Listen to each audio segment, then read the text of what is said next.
pati yung pardon mo. Laya ka na.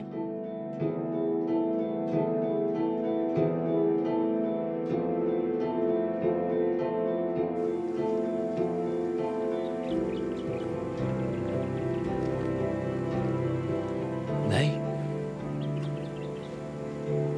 Sino ka? Nay?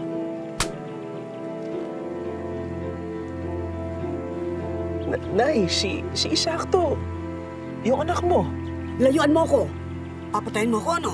Papatayin mo ko!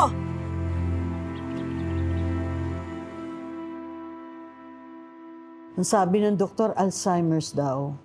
Hindi na daw siya nakakakilala. Kung ano-ano ang mga iniisip.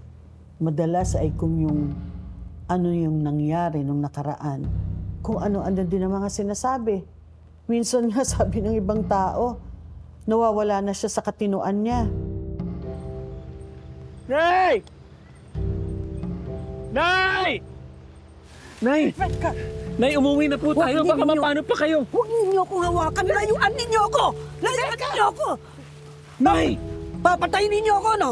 Papatayin ninyo ako! Rebecca, tama na! Kailangang ipadama mo sa kanya na mahal mo pa siya. Kahit hindi kanya makilala. Maaring sa isipan niya hindi kanya kilala. Pero sa puso niya, hindi makakalimot yun. Ang mga anak maaaring makalimot. Pero hindi ang mga nanay.